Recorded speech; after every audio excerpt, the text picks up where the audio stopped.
Class 10th science practice paper March 2024। Science का practice paper 2024 के द्वारा जारी किया गया है और ये इंस्ट्रक्शंस दी हैं जैसा कि सभी पेपरों में है। यहाँ पे लिखा सभी प्रश्न अनिवार्य हैं, वस्तुनिष्ठ प्रश्नों के सही विकल्प लिखें है निम्नलिखित में से। और सेक्शन ए यहाँ इसमें आंख में क्रिस्टलीय लेंस दूधिया और धुंधला होता है, निकट दृष्टि दोष में या बिंद में, जरा दूरदर्शिता में या दीर्घ। The following has the milky and cloudy crystalline lens in eye। अब हमने बताना है किसके अंदर होता है ये होता है मोतियाबिंद में, यानी कि कैटरेक्ट यानी कि मोतियाबिंद। ऑप्शन यहाँ पर बी हमारा सही आंसर होगा। अगला क्वेश्चन देखिए, किसी विद्युत धारावाही सीधी लंबी परिनालिका के भीतर चुंबकीय क्षेत्र में होता है, इसके सिरों की ओर जाने पर इसके सिरों की ओर जाने पर बढ़ता है या सभी बिंदुओं पर समान होता है। The magnetic field inside a long straight solenoid carrying current is zero, decrease as we move towards its ends, increase as we move towards its end, या is same at all points। क्या होता है ये? सभी बिंदुओं पर समान होता है, यानी कि ऑप्शन डी इसका सही आंसर है। सभी बिंदुओं पर समान होता है, is same at the all points। विद्युत धारा का व्यापारिक मात्रक क्या है? धारा का व्यापारिक मात्रक क्या होता है? किलोवाट घंटा। क्या बताया हमने? हाँ, व्यापारिक मात्रक क्या होता है? किलोवाट घंटा। क्या होता है? किलोवाट घंटा। तार संधि का प्रतीक क्या है? जो draw a symbol of a wire joint. Wire joint ऐसे बनता है, देखिए ये यहाँ पर ये पॉइंट होगा, इसे वायर ज्वाइंट बोलते हैं, ये एक संकेत होता है। ठीक है। निम्नलिखित प्रश्न में दो कथन है, अभिकथन ए और कारण आर। प्रश्न के नीचे दिए गए उपयुक्त विकल्प का चयन करते हुए उत्तर दीजिए। अब देखिए क्या लिखा, प्रकाश रेटिना से होकर नेत्र में प्रवेश करता है। अब ये तो बात गलत होगी, प्रकाश रेटिना से होकर नेत्र में प्रवेश नहीं करता। जब पहला ऑप्शन हमारे पास गलत हो तो हमने आगे नहीं पढ़ना है और ऑप्शन डी को सही आंसर के रूप में चुन लेना है। ठीक है, तो आंसर यहाँ क्या आ जाएगा? ए असत्य है और आर सत्य है। ठीक है, क्या बोला था ने? Light enters the I through the retina. Retina से आई जो है लाइट जो है वो अंदर जाती ही नहीं, ये गलत बात है। इसलिए हमारे पास यहाँ ऑप्शन डी आंसर होगा। किसी चालक का प्रतिरोध किन कारकों पर निर्भर करता है?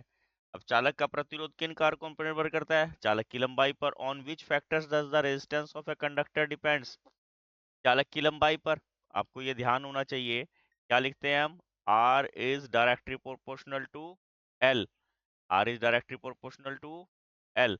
अभी आपको मैं इसका वो भी लिख के भी दे दूंगा, यानी कि जैसे जैसे चालक की लंबाई बढ़ेगी प्रतिरोध बढ़ता चला जाएगा। और R is inversely proportional to area of cross section, यानी कि तार का क्षेत्रफल जितना अधिक होगा प्रतिरोध उतना कम होगा, और जितना जो तार का क्षेत्रफल कम होगा प्रतिरोध उतना ही अधिक होगा। और तीसरा होता है चालक की प्रकृति पर। ठीक है, चालक किस प्रकार का है उसकी प्रकृति पर निर्भर करता है, ध्यान रखना है। क्या बताया मैंने आपको? जो फैक्टर जो डिपेंड करते हैं वो किसके ऊपर डिपेंड करते हैं? रेजिस्टेंस डिपेंड करता है, length of wire. If length of wire increase the resistance will increase, if the length of wire decrease resistance will decrease. और area of cross section, if area of cross section increase resistance will decrease, and if area of cross section will decrease resistance will increase. ठीक है, ये 2 number का question है। इसी के अथवा में श्रेणी क्रम में संयोजित करने के स्थान पर विद्युत युग्म को पार्श्व क्रम में संयोजित करने के क्या लाभ हैं? अब श्रेणी क्रम के स्थान पर पार्श्व क्रम में संयोजित करने के क्या लाभ होते हैं? पार्श्व क्रम में संयोजित करते हैं तो सभी जो उपकरण होते हैं वो हम प्रॉपर जो है एनर्जी दे सकते हैं, प्रॉपर वोल्टेज मिल सकती है। ठीक है ना। और पार्श्व क्रम में संयोजित करने का क्या लाभ है? अगर एक उपकरण खराब हो जाए तो बाकी पे कोई फर्क नहीं पड़ता। पार्श्व क्रम में संयोजित सभी उपकरणों के अलग अलग जो है ऑन या ऑफ किया जा सकता है। और विद्युत परिपथ का जो कुल तुल्य प्रतिरोध है पार्श्व क्रम में संयोजित सभी उपकरणों के प्रतिरोध के योग से कम हो जाता है। ठीक है ना, इससे ओवरलोडिंग का खतरा कम हो जाता है। ठीक है, देखिए यहाँ पर लिख भी दिया है, पार्श्व क्रम में संयोजित सभी उपकरण वोल्टेज में विभक्त नहीं होने के कारण सुचारू रूप से काम करते हैं। पार्श्व में संयोजित उपकरणों में से अगर किसी एक के खराब होने की स्थिति में अन्य की कुशलता पर कोई प्रभाव नहीं पड़ता। पार्श्व में संयोजित सभी उपकरणों के लिए अलग अलग स्विच लगाया जा सकता है ताकि आवश्यकता अनुसार किसी भी को भी ऑन या ऑफ किया जा सके। और विद्युत परिपथ का कुल तुल्य प्रतिरोध पार्श्व संयोजित सभी उपकरणों के प्रतिरोध के योग से कम रहता है। ठीक है ना, इससे बिजली की खपत भी कम होती है। इंग्लिश में भी लिखा हुआ the potential difference does not divide among the appliances, thus all electric appliances get the equal voltage and work better. अगले में the other devices continue to work efficiently even in the event of a malfunction of one of the device connected in the parallel order. ठीक है ना, separate switch can be attached, अलग अलग switch लगाए जा सकते हैं और टोटल रेजिस्टेंस जो है वो कम होता है। ठीक है ना, इससे ओवरलोडिंग का खतरा कम हो जाता है। ठीक है, और नेक्स्ट क्वेश्चन दिया है 4 मीटर फोकस दूरी वाले किसी अवतल लेंस की क्षमता ज्ञात कीजिए। Find the power of concave lens of focal length 4 metre. अब इसके हमने क्या निकालनी है, लेंस की क्षमता। अब देखिए हमें फोकल लेंथ कितनी दी हुई है, एफ कितना दिया हुआ है लेंस का, -4 मीटर। ठीक है, निकालना क्या है हमने, पावर। पावर का फार्मूला क्या होता है, 1/f। 1/f तो हम कैसे निकालेंगे, P इज इक्वल टू -1/4। ये हमारे पास यहाँ मीटर इसकी पावर आ जाएगी, और इसको कन्वर्ट करेंगे तो minus as it is 0.5 dioptre हमारे पास यहाँ इसकी पावर आ जाएगी। ठीक है, ये आपको ध्यान रखना, 2 नंबर का आधा नंबर इतना काम करने का, आधा इसका, और 1 नंबर इतने काम का है। तो आपने इसको ध्यानपूर्वक करना है, बड़ा इजी क्वेश्चन है ये। नेक्स्ट देखिए, बोलिए दर्पण द्वारा परावर्तन के लिए निर्धारित चिन्ह परिपाटी लिखिए। Write the sign convention set for reflection by spherical mirror. क्या जिसके चिन्ह की परिपाटी होती है। सबसे बात तो क्या ध्यान रखनी है, जो बिंब है सदैव दर्पण के बाईं ओर रखा जाता है। ठीक है ना, इसका मतलब क्या होगा कि दर्पण पर बिंब से पड़ने वाला प्रकाश बाईं ओर से आपतित होगा। दूसरा क्या है, सभी दूरियां मुख्य अक्ष के समानांतर दर्पण के ध्रुव से मापी जाती हैं। और तीसरी बात क्या होगी, मूल बिंदु के बाईं ओर की जो संख्याएं हैं उनको प्लस में लेते हैं, और दाईं ओर की संख्याओं को माइनस में लेते हैं। जब भी और इस पांचवी बात क्या हो जाएगी, मुख्य अक्ष के लंबवत ऊपर की ओर तो वाई अक्ष पर होते हैं, वहां से दूरियां धनात्मक मापी जाती हैं, और नीचे को दूरियां ऋणात्मक मापी जाती हैं। Object is always placed to the left of the mirror. ठीक है ना, all distance parallel to principal axis are measured from the pole of mirror. ठीक है ना, और क्या है, all the distance measured to the right of the vision are taken as the positive. अगर जो राइट पे रखे हो तो उनको पॉजिटिव लेते हैं, और अगर लेफ्ट पे रखे हो तो उनको नेगेटिव लेते हैं, ये भी लिख दिया हमने। ठीक है, और distance measured by the perpendicular to above, जो ऊपर की तरफ का वाई एक्सिस की ओर डिस्टेंस होता है उसको पॉजिटिव में लेते हैं, और जो नीचे की ओर का डिस्टेंस होता है उसको हम माइनस में लेते हैं। ठीक है, हिंदी में भी लिख दिया यहाँ पर, देखिए आप इसको ध्यान से पढ़ सकते हो, जैसे मैंने बोला बिल्कुल वैसे ही लिखा है। बिंब सदैव दर्पण के बाईं ओर रखा जाता है। ठीक है, और मुख्य अक्ष के समानांतर सभी दूरियां से मापी जाती हैं।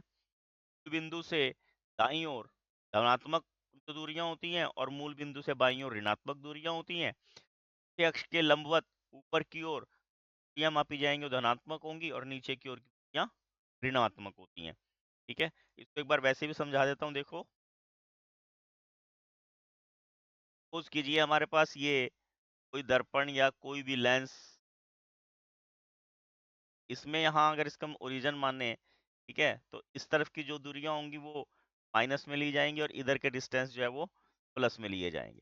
ठीक, और सभी दूरियां यहाँ से पोल से मापी जाती हैं, ध्रुव से मापी जाती हैं, जहां पे मैंने ओ मेंशन किया है। अगर ऊपर की हम दूरियां मापेंगे ये धनात्मक होंगी, और नीचे की दूरियां ऋणात्मक होंगी। बस इतनी बात आपने ध्यान रखनी, आपका इतने से बात बन जाएगी। और 4 बातें बता दी, एक इधर ऋणात्मक, इधर ऋणात्मक, ऊपर धनात्मक, नीचे धनात्मक, और सभी दूरियां पोल से मापी जाती हैं। ये चिन्ह परिपाटी होती है, यही एक तरीका होता है। मानव नेत्र का एक नामांकित चित्र बनाइए। Draw a well labelled diagram of a human eye. देखिए हमने लेवल डायग्राम यहाँ लिखा है, और यहाँ इनकी हिंदी में लिख लेते हैं। जो कैपिलरी मसल्स होते हैं इनको बोलते हैं हम पक्षमाभी पेशियाएं। पक्षमाभी पेशियां, ठीक है ना। ये रेटिना यानी कि दृष्टि पटल, ठीक हो गया। और ये हमारे पास आ गई, तो ऑप्टिक नर्व्स होती हैं, इनको बोलते हैं दृक् तंत्रिकाएं। क्या बोलते हैं इनको? दृक् तंत्रिकाएं। और ये हमारे पास कक्षाभ द्रव जो होता है, कक्षाभ द्रव, ठीक है। और ये हमारे पास कार्निया यानी कि स्वच्छ मंडल, ये आइरस है यानी कि परितारिका, ठीक है। और ये हमारे पास प्यूपिल यानी कि पुतली। और ये हमारे पास एक्वस जो ह्यूमर वो ह्यूमर होता है, इसे नेत्रोद बोलते हैं हम। और ये क्रिस्टलीय लेंस, हमारा क्रिस्टलाइन लेंस, इसको ये लेंस बोलते हैं, इसको खाली लेंस भी छोड़ सकते हैं आप लिख। दोस्तों चित्र वाला क्वेश्चन तो हमेशा कुछ ना कुछ लिख के आना, जितना पता हो उतना लिखा, उसमें टीचर 1 2 3 कुछ ना कुछ नंबर आपको दे देते हैं, ठीक है। नेक्स्ट देखते हैं। अब नेक्स्ट ही, निम्नलिखित की दिशा को निर्धारित करने वाला नियम का नाम व परिभाषा लिखिए। किसी विद्युत धारावाही सीधे चालक के चारों ओर चुंबकीय क्षेत्र रेखाएं, ये चारों ओर चुंबकीय क्षेत्र रेखाएं किसके ऊपर निर्भर करती हैं? दक्षिण हस्त अंगुष्ठ नियम पर। दक्षिण हस्त अंगुष्ठ नियम। और 10 नियम में क्या होता है कि अगर हम अपने दाहिने हाथ में कोई चालक तार पकड़ें और उसके साथ अंगूठा लगा लें, अगर अंगूठा ऊपर की ओर संकेत करता है तो उंगलियां जो हैं के क्षेत्र की ओर, दिशा की ओर संकेत करती हैं। दक्षिण हस्त अंगुष्ठ नियम कहता है कि यदि हम कोई अपने हाथ में, दाहिने हाथ में विद्युत धारावाही चालक को इस प्रकार पकड़ें कि अंगूठा विद्युत धारा की दिशा की ओर संकेत करता हो, तो उंगलियां जो हैं चालक के चारों ओर चुंबकीय क्षेत्र की रेखाओं को दिशा में लिपटी हुई संकेत करती हैं, ठीक है। ये इसकी परिभाषा होगी।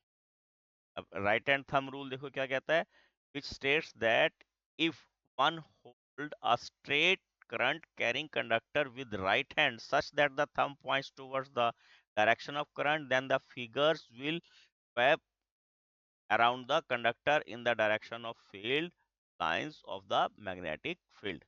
है ना, उंगलियां जो है चुंबकीय क्षेत्र की दिशा की ओर प्रदर्शित करेंगी। ये हमारे पास 5 मार्क्स का क्वेश्चन था। और इसमें सेकंड पार्ट है, किसी चुंबकीय क्षेत्र में क्षेत्र के लंबवत स्थित विद्युत धारावाही सीधे चालक पर आरोपित बल, ये फ्लेमिंग के वाम हस्त नियम के अकॉर्डिंग होता है। क्या होता है ये? फ्लेमिंग का वाम हस्त नियम।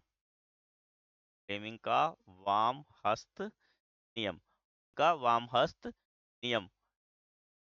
Force experienced by a current carrying straight conductor placed in a magnetic field which is the perpendicular to it।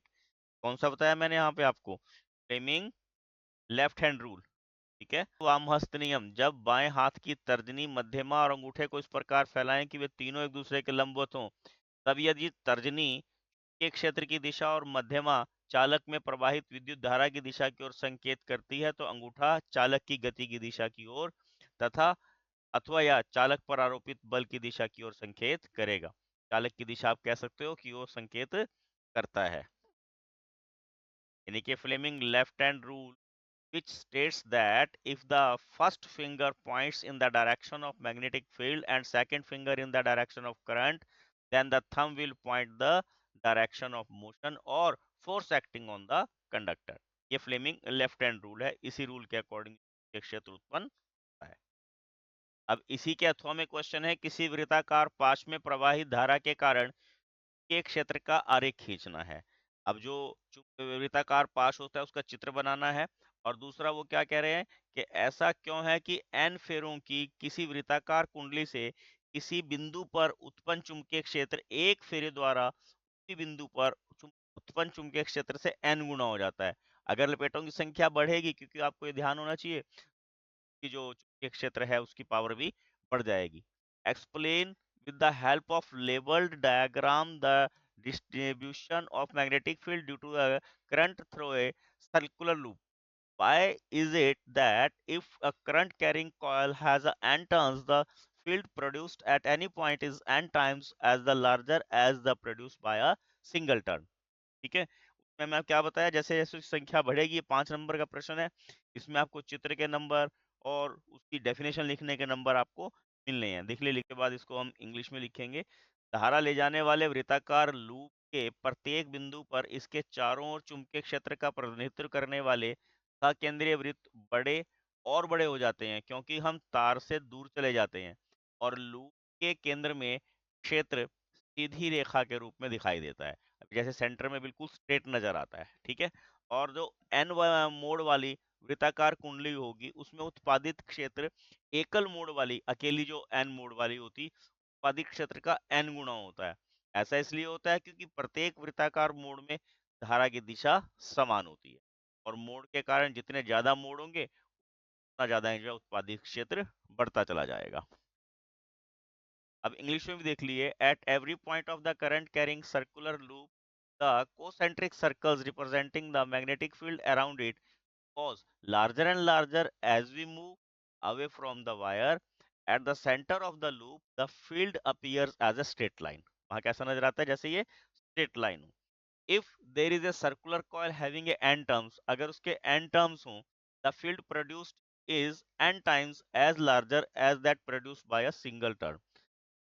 एक सिंगल से n गुना हो जाएगी। It happens because the current in each circular turn has same direction and field due turn just added up. जैसे जैसे उसके अंदर turn add होंगे, उसका जो फील्ड बढ़ता चला जाएगा। ठीक है। अब ये देखिए केमिस्ट्री का पोर्शन शुरू हो गया। नए पत्थर का उष्णीय वियोजन द्वारा निम्नलिखित में से क्या उत्पन्न होता है? ग्रेफाइट, बिना बुझा हुआ चूना, चूने का पानी या बुझा हुआ चूना। Which of the following is produced by the thermal decomposition of limestone? क्या बनता है? क्विकलाइम। क्या बन जाता है इसका? क्विकलाइम। बिना बुझा हुआ, हाँ, क्या बनता है? ना बुझा हुआ, हाँ। ठीक है।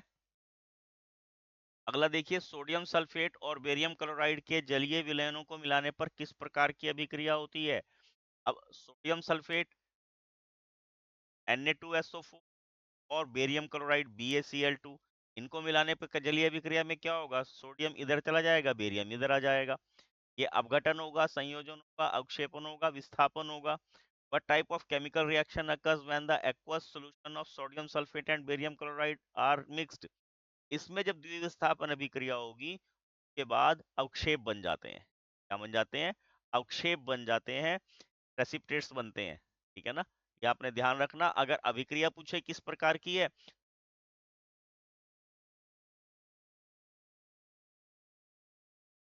अगला देखिए, इमली में डैश अम्ल होता है, टार्ट्रिक एसिड का होता है, टार्ट्रिक एसिड।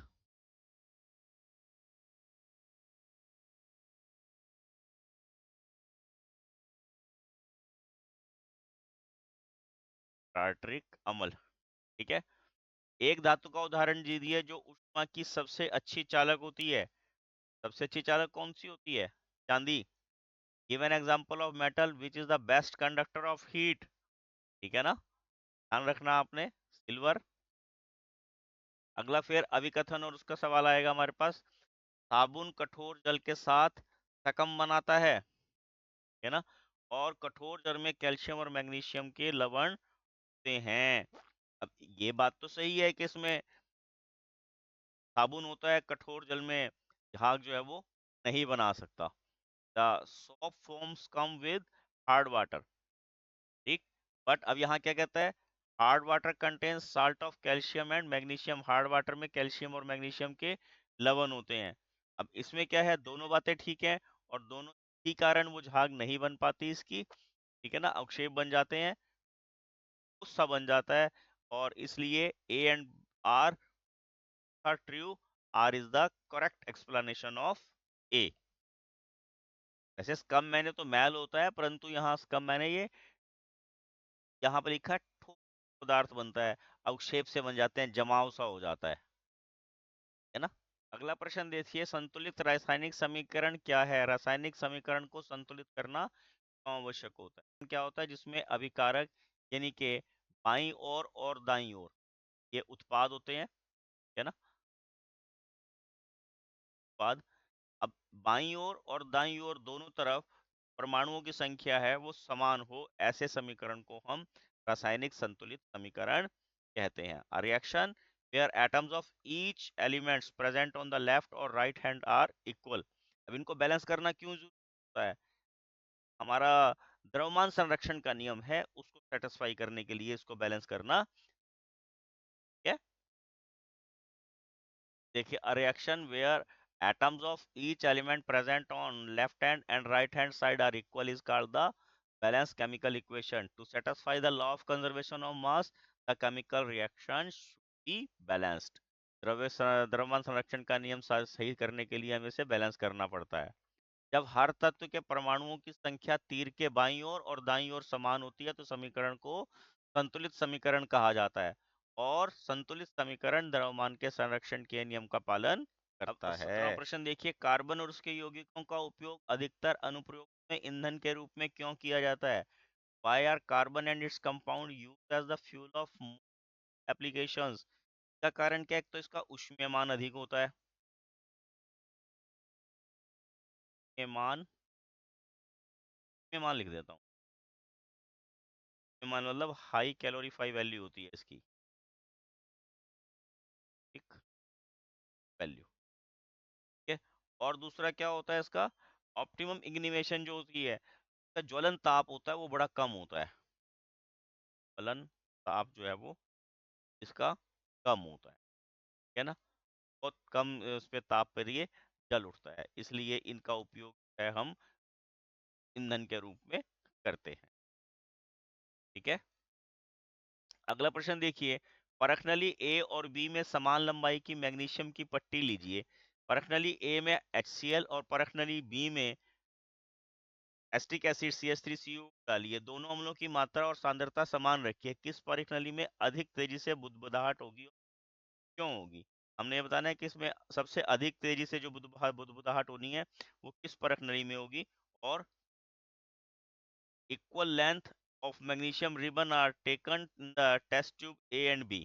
ए और बी में हमने क्या करा, इक्वल लेंथ की टेस्ट ट्यूबें ली है, और उसमें ए में हाइड्रोक्लोरिक एसिड डाला, बी में जो है एस्टिक एसिड डाला। हमने ये बताना है कि किस में जो टेस्ट ट्यूब में है वो अधिक अभिक्रिया होगी, उसका कारण बताना है। धातु कोई जब अम्ल के साथ अभिक्रिया करती है वो अम्ल की पावर के ऊपर निर्भर करती है। HCl जो है वो स्ट्रॉन्ग एसिड होता है, और एस्टिक एसिड है वो वीक एसिड है ना। अब वीक एसिड है, इसका मतलब इसके अंदर जो है वो कम अभिक्रिया होगी। अब पता लग गया हमें, हाइड्रोक्लोरिक अम्ल होगा उसके अंदर ज्यादा अभिक्रिया होगी, और जिसमें एस्टिक एसिड होगा उसके अंदर कम अभिक्रिया होगी, क्योंकि एस्टिक एसिड जो है वो डबल अम्ल है और हाइड्रोक्लोरिक एसिड जो है वो स्ट्रॉन्ग अम्ल है, ठीक है ना। और दूसरा क्या है, जब धातु के साथ तार प्रक्रिया जब करता है तो बुदबुदाहट के साथ हाइड्रोजन गैस उत्पन्न होती है, ठीक है। स्ट्रॉन्ग एसिड तो इसके साथ रिएक्शन करेगा, हाइड्रोजन गैस उत्पन्न होगी। एस्टिक एसिड जो है कमजोर अम्ल है, ठीक है, इसमें जो है हाइड्रोजन गैस बहुत धीरे धीरे उत्पन्न होगी। HCl जो है वो स्ट्रॉन्ग एसिड है, इसके अंदर अधिक तीव्रता से बुदबुदाहट होगी, और किसी भी एसिड का किसी भी धातु के साथ, मैग्नीशियम धातु है, अभिक्रिया जो है उसकी स्ट्रॉन्गनेस पे डिपेंड करता है कितना प्रबल है वो, है ना। हाइड्रोक्लोरिक एसिड ज्यादा प्रबल होता है इसलिए वो जल्दी बुदबुदाहट करेगा, तेजी से उसके अंदर बुदबुदाहट होगी, तेजी से अभिक्रिया होगी। और जो एस्टिक एसिड है वो वीक एसिड होता है, उसके अंदर धीरे से बुदबुदाहट होगी, उसके अंदर अभिक्रिया धीमे होगी।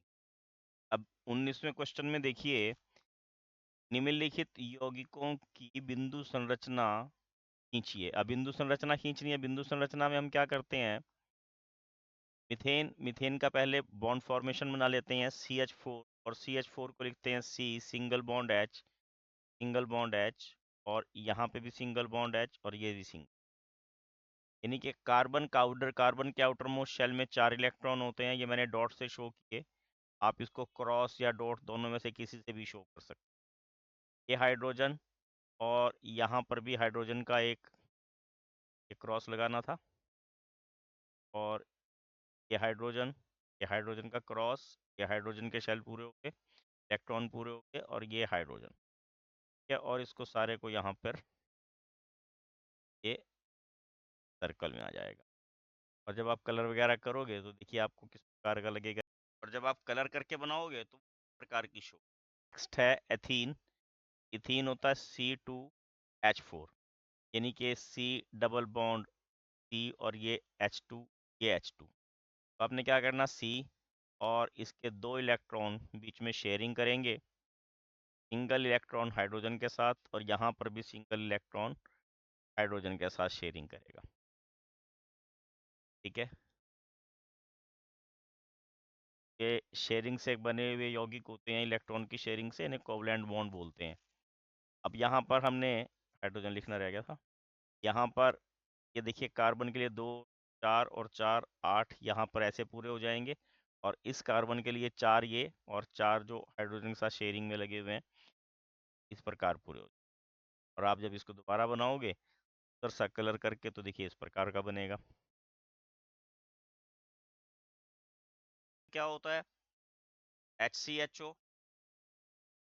ठीक है, हमें बॉन्ड फॉर्मेशन कैसे बना सकते हैं कि सिंगल बॉन्ड H इसी तरफ लगा देते हैं H भी, और ये डबल बॉन्ड O, ये C, यहाँ पर इसके इलेक्ट्रॉन इधर आ जाएंगे, एक इलेक्ट्रॉन इधर, एक इलेक्ट्रॉन इधर, ये हाइड्रोजन के साथ संयोग होगा, ये हाइड्रोजन के साथ संयोग होता है। ठीक है, और यहाँ पर ऑक्सीजन, ऑक्सीजन के आउटर मोस्ट शेल में 6 इलेक्ट्रॉन होते हैं, ये 4 और 4, 8 इसके ये पूरे अब ये कार्बन के कर देने हैं।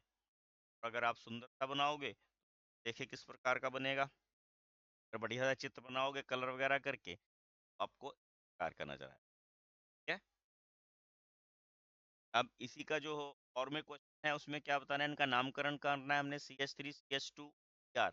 अब 2 के अंदर हमारे पास कार्बन है, तो क्या बन जाएगा ये, एथेन। क्या बन जाएगा ये, एथेन। ठीक है, और ये है CH3CO CH3। अब यहाँ ये क्या लगा हुआ है, कीटोनिक ग्रुप है, नोन बन जाएगा, क्या बन जाएगा ये, पे R A N A NaNONe, फेनोन। और ये है CH3CHO, ये एल्डिक हाइड्रिक ग्रुप है, क्या बन गया, इथेनल। एथेनल। ठीक है, अब 20वां क्वेश्चन देखिए, संक्षारण क्या है, इसके 2 उदाहरण दीजिए, उन 4 विधियों के नाम बताइए जिनका उपयोग संक्षारण को रोकने के लिए किया जा सकता है। संक्षारण क्या होता है, कोरिजन बताना है क्या होता है। जब नमी और वायु के प्रभाव से ये धातुओं की बाह्य परत का भद्दा हो जाना संक्षारण कहलाता है। मैंने आपको, नमी और वायु के प्रभाव से धातुओं की बाह्य परत का भद्दा हो जाना संक्षारण कहलाता है। जैसे जंग लगना, चांदी का काला हो जाना, तांबे का हरा हो जाना। आपको इसके भी नंबर मिलने हैं, आप ये पार्ट्स वाइज नंबर हैं, आपको 1 नंबर इस डेफिनेशन का मिलेगा, 1 नंबर उदाहरण का मिलेगा, है ना। और जब आप उसके के पार्ट लिखोगे, नंबर आपको इस प्रकार के यहाँ नंबर डिवीजन आपको मिलना है। मैंने बोला उन 4 विधियों का नाम बताइए जिससे आप इसको कैसे कैसे रोक सकते हो आप, तेल लगाकर, ग्रीस लगाकर, ठीक है, और इसका जो है यशद लेपन करके, यशद लेपन में जिंक की परत चढ़ाते हैं, ठीक है, निकल की परत चढ़ा के, मिश्र धातु बना के, एनोडीकरण करके। ये बहुत सारे उपयोग आप लिख सकते हैं, यहाँ क्रोम परत लिख सकते हैं, परत चढ़ा के हम इसको क्या कर सकते हैं, संक्षारित होने से सकते हैं। अब देखिए, when metals are kept in the contact with the atmosphere, the metal gradually starts to damage due to the presence of gases and the moisture present in the atmosphere. This process is called the corrosion. Example दिया हुआ है, corrosion of on iron, पर blackening, काला हो जाना silver का, formation of green layer on the surface of copper। अब क्या क्या इलाज है, by painting, applying oil, grease, galvanisation, और क्रोमियम कोटिंग, एनोडिनेशन, है ना, ये सब, और अलाइंग धातु बना के, ये सारे बहुत सारे उपाय हैं जिससे हम संक्षारित होने से धातुओं को बचा सकते हैं। यहाँ पर इसी के अथवा में क्वेश्चन है, वैद्युत संयोजक यौगिक क्या हैं। अब जो धातुएं होती है ना, धातुओं, इलेक्ट्रॉन है, धातुओं, अधातुओं, धातुओं, अधातुओं में इलेक्ट्रॉन के स्थानांतरण से, इलेक्ट्रॉन स्थानांतरण से हैं उन्हें हम कहते हैं,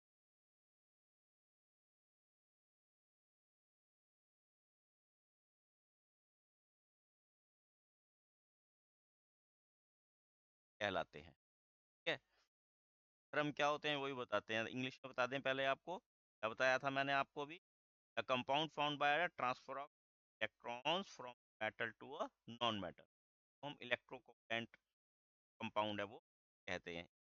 उन क्या क्या होते हैं दोस्तों, आपने क्या ध्यान रखना, ये धन और ऋण आयनों के बीच मजबूत आकर्षण बल के कारण आयनिक जो है वो ठोस है ना, और बहुत करड़े होते हैं ये, इनका गलनांक काफी उच्च होता है। ठीक है, इनका गलनांक भी काफी उच्च होता है, ये जल में घुलनशील होते हैं, और जो कार्बनिक विलायक होते हैं जैसे मिट्टी का तेल, पेट्रोल, डीजल, इसमें ये नहीं घुलते। ठीक है, और ये जलीय अवस्था में विद्युत का चालन करते हैं, इसके रासायनिक धर्म भी होते हैं। कि यहाँ पर लिख दिया, धातुओं के अधातुओं में इलेक्ट्रॉन के स्थानांतरण से बने कहा जाता है। धन और ऋण आयनों के कारण ये बहुत होते हैं। ठीक है, ये गलनांक अधिक होते हैं, उच्च होते हैं बहुत, और ये जल में घुलनशील होते हैं। कार्बनिक है, जैसे मैंने बताया, कैरोसिन, मिट्टी का तेल, जो कार्बनिक जो विलायक होते हैं नहीं घुलते, और किसी विलयन से विद्युत के चालन के लिए आवेशित कणों की गतिशीलता आवश्यक है। आयनिक यौगिक विलयन में आयन उपस्थित है, ये जलीय विलयन में ही ये आयनिक है वो प्रदर्शित करते हैं। अब electrons found by the transfer of the electrons from a metal to non metal are known as the electrovalent compounds. If क्या वही बताई है प्रॉपर्टीज कि जो ये हार्ड होते हैं और मेल्टिंग और बॉइलिंग पॉइंट इनके हाई होते हैं, इलेक्ट्रिसिटी क्या होती है, पानी में सॉल्युबल होते हैं। ठीक है, और कंडक्शन ऑफ इलेक्ट्रिसिटी क्या है, ये विलेन है, ये का चालन करते हैं। ठीक है, अब यहाँ सेक्शन सी देखिए, जीव विज्ञान क्या आ गया, का में पाइरुवेट में विघटन कहाँ होता है, माइटोकॉन्ड्रिया में, केंद्रक में, कोशिका द्रव्य में, या ribosome. Where does breakdown of pyruvate takes place in cell, कहाँ पे होता है काम, साइटोप्लाज्मा में। कहाँ में होता है ये, साइटोप्लाज्मा में, कोशिका द्रव्य में ये काम होता है, यानी कि ऑप्शन हमारा सही आंसर है। पौधे में पत्तियों का मुरझाना किसके कारण होता है, एब्सिसी कमल, साइटोकाइनिन, ऑक्सिन, वैसे बताना है हमारा किसके कारण पत्तियां मुरझाती हैं। Eating of leaves in plants is occurred due to abscisic acid, cytokinin या ऑक्सिन। का सही आंसर है एब्सिसिक एसिड, एब्सिसी कमल के कारण जो है वो पत्तियां जो है वो मुरझा जाती हैं। ओजोन के अणु ऑक्सीजन के डैश परमाणुओं से मिलकर बने होते हैं, तीन। कैसे बनते हैं, ये ऑक्सीजन है, ऑक्सीजन के तीन परमाणु मिलेंगे तब ये अल्ट्रावायलेट रेज की प्रेजेंस में ही बनाता है। ठीक है? अगला देखिए, जैविक आवर्धन क्या है, खाद्य श्रृंखला में एक अवस्था से दूसरी अवस्था में प्रवेश करते हुए रासायनिक पदार्थ हैं उनकी सांद्रता में वृद्धि है वो जैविक आवर्धन कहलाती है। Biological magnification is in the concentration of chemicals in the chain, जो चेन में कंपोजिशन ऑफ केमिकल्स इंक्रीज हो जाती है उसे हम बायोलॉजिकल मैग्निफिकेशन कहते हैं। बता दिया हमने आपको, दोबारा ध्यान कर लेंगे, खाद्य श्रृंखला में एक अवस्था से दूसरी अवस्था में प्रवेश करते हुए रसायनों की सांद्रता में वृद्धि का आवर्धन कहते हैं। है ना, इसी के कारण बहुत सारी बीमारियां जो है, के सभी पौधे फल नहीं देते, के पौधे में केवल एक होते हैं। आपने ये बताना है, ये आपने देखा भी होगा, का पौधा होता है उसमें सब पौधे फल नहीं देते, एक फल देता है एक नहीं देता है, क्योंकि ये एक लिंगी फूल इसके अंदर होता है। ये कथन सही है कि ए और आर दोनों सत्य हैं, और आर जो है ए की सही व्याख्या करता है। अगला देखिए, संतति में नर और मादा जनकों द्वारा आनुवंशिक योगदान में बराबर की हिस्सेदारी किस प्रकार सुनिश्चित होती है। संतान होती है उसमें माता महिला माता पिता का समान आनुवंशिक योगदान प्रत्येक माता पिता से समान विरासत द्वारा सुनिश्चित के बराबर मात्रा में गुण के अंदर 23 जोड़ी हैं, 23 जोड़ी जैसे 22 जोड़ी की गुणसूत्र हैं, एक जोड़ी है वो 22 जोड़ी अलिंगी गुणसूत्र हैं, एक जोड़ी लिंगी गुणसूत्र। है ना। और युग्मनज जो गठन है वो अर्धसूत्री विभाजन द्वारा होता है। जैसे मान लो एक्स एक्स और एक्स वाई, ये अर्धसूत्री विभाजन इसे बोलते हैं। ये पूरा गुणसूत्र है, इसमें से हाफ आगे ट्रांसफर होगा। ये पूरा गुणसूत्र है, इसमें से हाफ ट्रांसफर होगा, या तो ये वाला एक्स या ये वाला एक्स। अगली संतति में इनमें से दोनों में से कोई एक जाएगा। इसी तरह इनमें से कोई एक दोनों आएगा, तब एक गुणसूत्र बनता है। इसे अर्धसूत्री विभाजन बोलते हैं। और एक अगुणित शुक्राणु द्वारा जो है युग्मनज का उत्पादन करने के लिए एक अगुणित के साथ संलयन करता है ना। युग्मनज प्रत्येक माता पिता के समान मात्रा में आनुवंशिक सामग्री प्राप्त करता है। इस प्रकार निषेचन पर का प्रश्न से देख सकते हैं। कान में माता महिला पुरुष महिला माता पिता का समान आनुवंशिक योगदान प्रत्येक माता पिता से गुण समान विरासत द्वारा सुनिश्चित। इसको आप कभी भी ऐसे मत लिखिए डायरेक्ट करेक्ट, अपनी भाषा में इसको आप इसको प्रकार से याद कर पाओ। ठीक है, इंग्लिश में लिखा है equal genetic contribution male and female parents in the ensured by the equal inheritance of the from each parents. ठीक है, human possess 28 pair 3 pairs of the chromosome pairs are and one pair is the sex chromosome. The process of gametes formation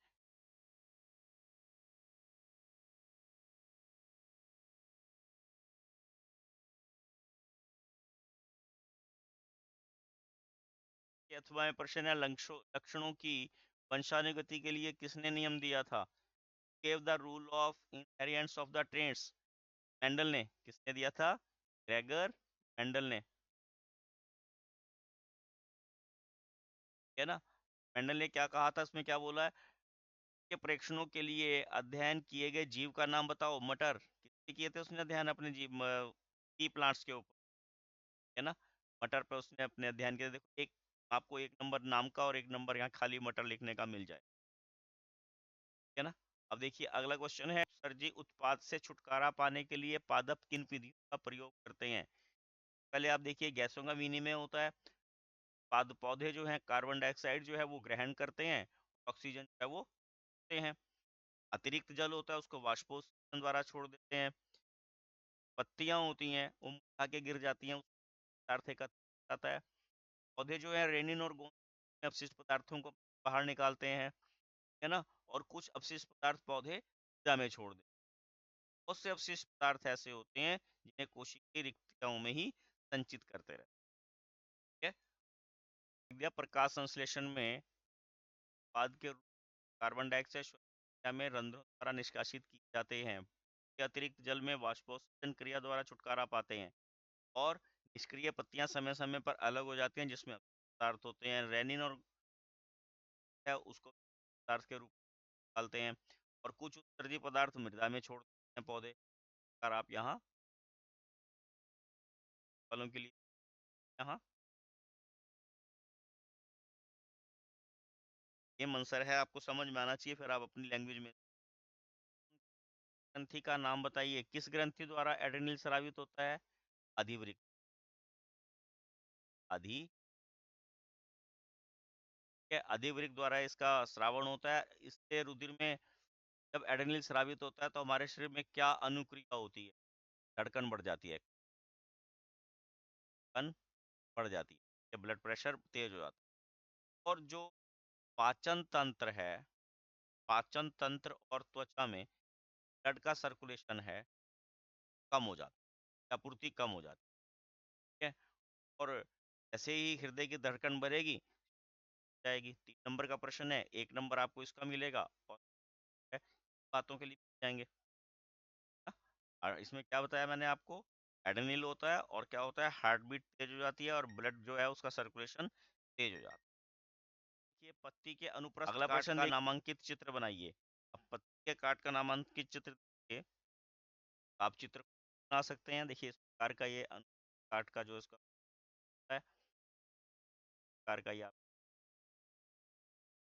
कर सकते हैं। ठीक है, ठीक है। और में दूसरा प्रश्न दिया हुआ है, हृदय का नामांकित चित्र बनाना है। और हृदय के नामांकित चित्र के आपको यहाँ दिया हुआ है, वैसे आप ये सब चित्र तो खुद बना सकते हैं। अगला देखिए, एकल जीव द्वारा उपयोग किए जाने वाले प्रजनन की किन विधियों 5 विधियों को स्पष्ट कीजिए। एकल जनन करने वाले जो जीव हैंगे, में 5 विधियां कौन-कौन सी हैं देखिए। खंडन, आप इसके बारे में खुद वैसे तो खंडन है, खंडन है, पुनर्जनन है, या मुकुलन है, और मुकुलन के बाद आप कायिक प्रवर्धन लिख सकते हैं। ये क्वेश्चन कई बार पेपर में आया हुआ है, आपने इसको भाषा में लिखना है। विखंडन क्या होता है? खंडन अलैंगिक जनन की वह विधि है जिसमें एकल जीव जब परिपक्व हो जाता है तो वह भागों में विभाजित हो जाता है और उसके जीव बन जाते हैं। इस विधि में पैतृक जीव की समाप्त नहीं होती। जब आप मरेगा ही नहीं, कि जब जो बड़ा होगा बच्चे बन जाएंगे। अमीबा इस विधि द्वारा जनन करता है ना। खंडन में क्या होते हैं, जीव के टुकड़े हो जाते हैं, शरीर के टुकड़े हो जाते हैं, 2 या 2 से अधिक स्वतंत्र जीव का रूप धारण कर लेते हैं। पवन में क्या होता है, जो पुनर्रूपेण विभेदित जीव है, उस कायिक भाग से नए जीव उत्पन्न हो जाते हैं। ठीक है। मुक्कन क्या होता है, कि जो जीव होता है उसके शरीर में एक उभार आ जाता है, उभार से नया जीव उत्पन्न होता है, जैसे हाइड्रा वगैरह इसी द्वारा जनन कर। कायिक प्रवर्धन क्या होता है, बिना बीज के नए पौधे उगाने की विधि कायिक प्रवर्धन कहलाती है। मैं लिख भी देता हूँ एक बार, आप इसको वहां से कर सकते हैं। खंडन में लिखा है यहाँ पे, एक के जीवों में कोशिका विभाजन अथवा खंडन द्वारा नए जीवों एक जीवाणुओं तथा प्रोटोन का कोशिका विभाजन द्वारा सामान्यतः 2 बराबर भागों में विभाजित हो जाते हैं। इसी जीव द्वारा जनन, जैसे मैंने समझाया, आप इसको भाषा में लिखो तो ज़्यादा बढ़िया रहे। सरल संरचना वाले बहुकोशिकीय में जनन की सरल विधि कार्य करती है। उदाहरण के लिए स्पायरोगायरा सामान्यतः खंडित हो जाए। यह टुकड़े अथवा खंड के नए जीव का रूप धारण कर ले। इस तरह पुनरुत्पन्न कहा जाता है, कि जैसे मैंने समझाई इस प्रकार आप लिख लो ज़्यादा बढ़िया रहेगा। कायिक प्रवर्धन में बीजा बीज नए पौधे उगाने की विधि कायिक प्रवर्धन कहलाती है। जैसे हम गन्ना है, गुलाब है, अंगूर है, इन कलमें लगती हैं, या पुदीने की जड़ लगती है, क्या लगती हैं जो प्रायफिलियम प्रजाति के ताकि जो है नया पौधा होता है। और कीटाणु समूह, आप कोई 5 जो आप कोई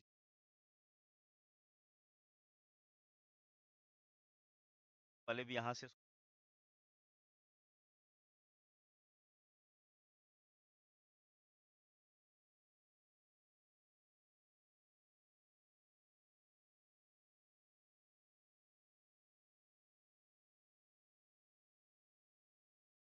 ये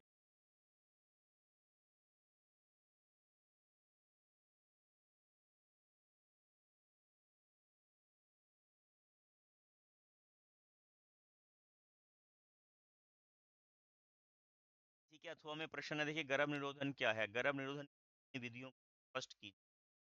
गर्भ निरोधन निरोधन क्या होता है, जिसमें गर्भावस्था को रोकने के उपाय किए जाए, अनचाहे गर्भ को उपाय किए जाए।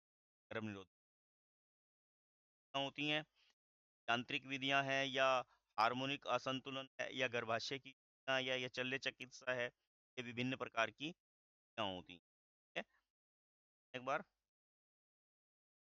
अब देखिए, यांत्रिक विधियां हैं, यांत्रिक अवरोध हैं। इस विधि में दीमक के संलयन को अवरुद्ध किया जाता है। उदाहरण के लिए कंडोम ढकना शुक्राणु को अंड कोशिका तक पहुंचाने से रोकता, कोई विस्तारित रोग चरण को। अगर एक पॉइंट लिखोगे तो आपको एक नंबर इसका मिल जाएगा। कंडोम वगैरह का यूज है। हार्मोनिक असंतुलन है, हार्मोनल असंतुलन पैदा करने के लिए गर्भ निरोधक कार्य करती है। यह अंड के बनने को नहीं से हो भी, ध्यान रखना है, जो ये वगैरह होती है साइड इफेक्ट भी हो। अगला देखिए, गर्भाशय युक्तियां। अब गर्भाशय में जो युक्तियां लगती हैं, गर्भाशय में जैसे कॉपर टी लगाते हैं या लूप लगा देते हैं, स्थापित किया जाता है, परंतु गर्भाशय के भाव हो सकते भी जो है नेगेटिव इफेक्ट्स हो। कई बार जो है कॉपर्टी वगैरह लगा के मोटापा आ जाता है, कई बार योनि में जलन होने लग जाती है ना। ऐसा तकनीक में क्या होता है, वाहिनी को, और यदि स्त्री की अंडवाहिनी को किया जाए तो अंड का जो गर्भाशय तक है वो संभव ही नहीं होगा। इन अवस्थाओं में निषेचन नहीं हो पाएगा। शल्य चिकित्सा तकनीक द्वारा इस प्रकार के अवरोध उत्पन्न किए जा सकते हैं। यद्यपि शल्य चिकित्सा भविष्य के लिए पूर्ण उचित है, परंतु असावधानी पूर्वक से संक्रमण और दूसरी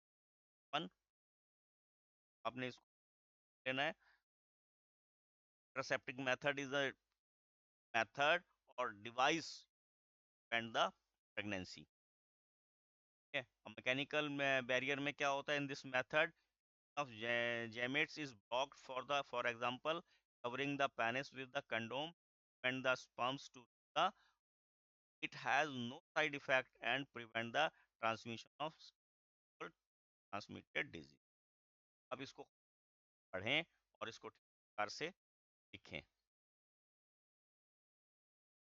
हमारा एक्सपेक्टेड प्रश्न के 4 सेट बनाए हैं। आज हमने सेट ए कंप्लीट किया है।